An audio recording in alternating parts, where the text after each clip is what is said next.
इसलिए मैं आपको बताना चाहती हूँ, मुझे मेरे बात की बात तो समझ में नहीं आई, लेकिन मान्यवर काशीराम जी की बात समझ में आई।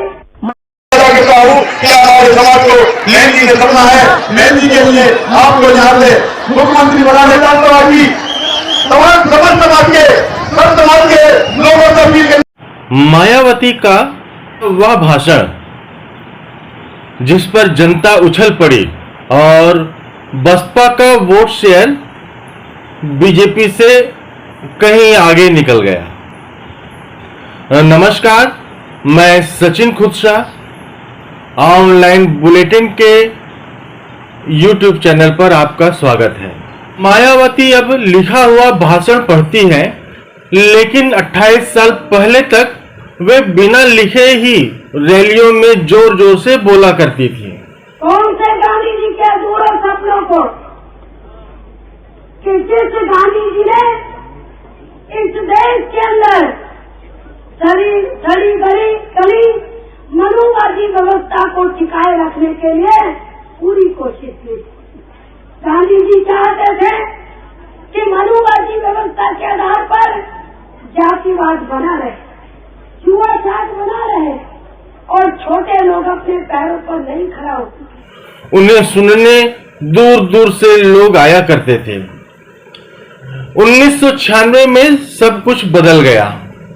हुआ ये कि मायावती के गले का ऑपरेशन हुआ और एक ग्लैंड निकाल दिया गया। इसके बाद वे जब भी मंच पर आई, अपने साथ एक कागज का पुर्जा लेकर के आई। ऑनलाइन बुलेटिन के इस YouTube चैनल में आज हम मायावती के उस ऐतिहासिक भाषण की कहानी जानते हैं।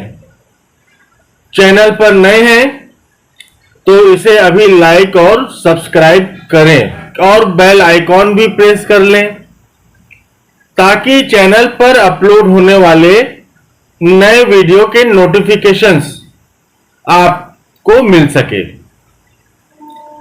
मायावती के उस ऐतिहासिक भाषण जिसमें उन्होंने जनता से 5 सवाल पूछे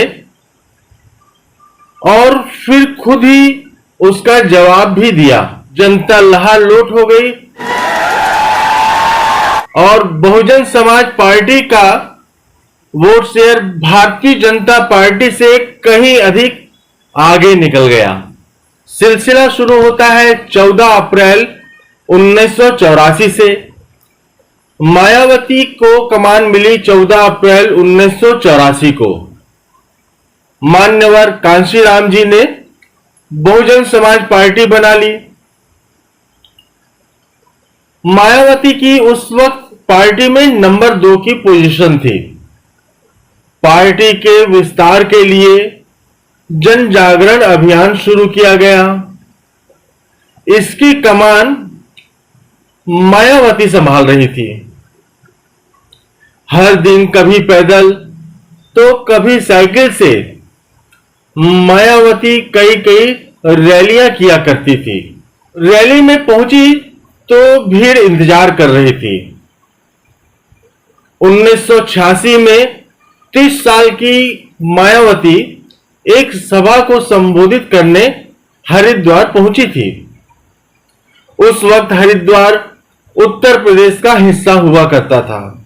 वहां उन्होंने जो भाषण दिया वह इतना ऐतिहासिक था कि सभा में सारे दलित और पिछड़ा वर्ग के लोग जुट गए। मायावती ने भरी सभा में 5 सवाल पूछे और फिर उसके जवाब भी दिए। इस भाषण का नतीजा यह रहा कि 1989 का लोकसभा चुनाव वे भारी मतों से जीत गई। बसपा का वोट शेयर बीजेपी से कहीं आगे बढ़ गया। आइए एक एक करके जानते हैं। मायावती ने मंच से पहला सवाल पूछा कि क्या कोई ऐसा दलित है जो कांग्रेस की सरकार में फला फूला हो। मायावती की जिंदगी पर बहनजी किताब लिखने वाले अजय बोस लिखते हैं कि मायावती ने मुख्य रूप से दलित जनता और परंपरा से कांग्रेस के वोटदाताओं के सामने एक बड़ा सवाल खड़ा करके भाषण की शुरुआत की। वह पूछती थी, क्या आप लोग मुझे ऐसे दलित व्यक्ति का नाम बता सकते हैं जो पिछले 40 सालों में कांग्रेस सरकार की आर्थिक योजनाओं के कारण फला फूला हो? सवाल का जवाब देने की बारी आई तो जनता चुप हो गई, क्योंकि उसे आसपास कोई ऐसा दिखा ही नहीं जिसे आर्थिक योजनाओं का लाभ मिला हो। मायावती फिर कहती, तो तुम मानते हो कि कांग्रेस ने दलितों को मूर्ख बनाया? यहां जनता पहले संकोच दिखाई, फिर बोल देती, हां, कांग्रेस ने हम सबको मूर्ख बनाया। अजय बोस लिखते हैं, मायावती ने इसके बाद दूसरा सवाल पूछा। 1952 के पहले चुनाव के बाद हर चुनाव में कांग्रेस के 95% वोट दलितों के होते हैं और सिर्फ 5% वोट ब्राह्मणों के। पर कांग्रेस शासित राज्यों या फिर केंद्र में 5% दलित मंत्री होते हैं और 55% ब्राह्मण मंत्री। देश के 22 राज्यों के मुख्यमंत्रियों में एक भी दलित मुख्यमंत्री नहीं है। तुम्हारे ख्याल से ऐसा क्यों है? भीड़ चिल्लाते हुए वे बोली, आप ठीक कहती हैं, कांग्रेस ने हमें मूर्ख बनाया। मायावती ने जोश से भर चुकी भीड़ के सामने कहा, हम सब जानते हैं कि ये ऊंची जाति के मनुवादी नहीं चाहते कि दलित अच्छा खाएं, अच्छे कपड़े पहने और अच्छा काम करे। तो क्या कोई ऐसी मशीन राज्य में या केंद्र में ऐसी बनाई जा सकती है जो इन ऊंची जाति वाले लोगों और मंत्रियों का हृदय परिवर्तन कर दे, जिससे यह दलितों को फलने फूलने में मदद करे? भीड़ ने पहले सिर हिलाया और फिर मायावती की बात खत्म होते ही चिल्लाकर बोली, नहीं, यह नामुमकिन है।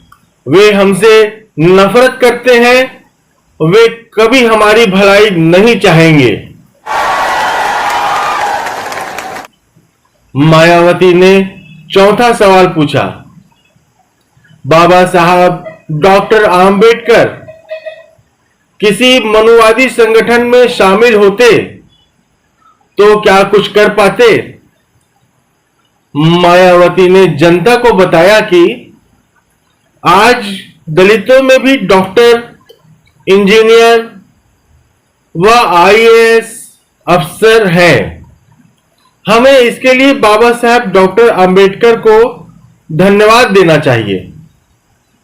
भीड़ की तरफ इशारा करते हुए उन्होंने कहा, तुम क्या सोचते हो कि यदि बाबा साहब अपना संगठन न बनाकर किसी मनुवादी पार्टी में शामिल हो जाते तो दलितों के लिए इतना कुछ कर पाते? जनता ना में सिर और हाथ हिलाने के लिए एकदम तैयार बैठी थी।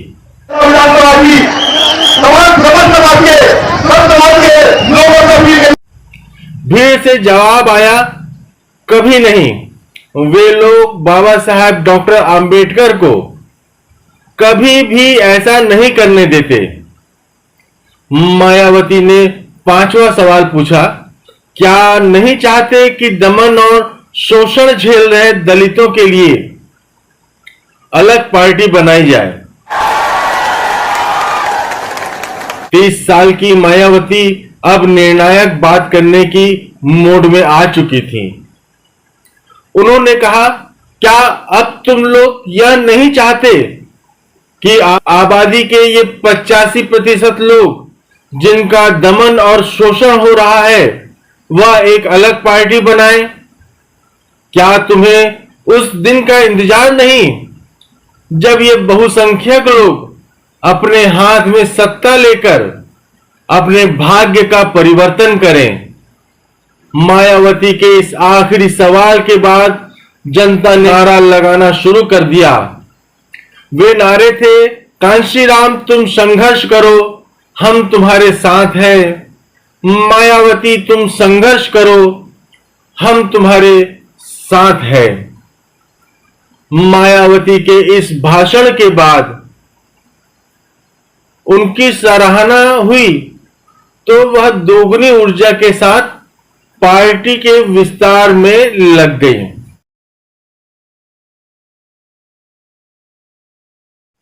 15 अगस्त 1987 को दिल्ली की जामा मस्जिद पर भारी भीड़ के सामने उन्होंने भाईचारा बनाओ कार्यक्रम का आयोजन किया। मुस्लिमों से उन्होंने अपील की कि वे दलित पिछड़ी जातियों के गठबंधन में शामिल हो जाएं। इसके लिए उन्होंने कहा, 1947 से पहले देश में 33% मुस्लिमों के पास नौकरी थी। आज महज 2% मुस्लिमों के पास नौकरी है। मायावती के ओजस्वी भाषण का प्रभाव कुछ इस कदर पड़ा कि कांग्रेस के मुस्लिम वोटर घूम गए। नतीजा यह रहा कि बहुजन समाज पार्टी को 1989 के लोकसभा चुनाव में 10% वोट मिले। यह भारतीय जनता पार्टी के 7.5 से 2.5% ज्यादा था।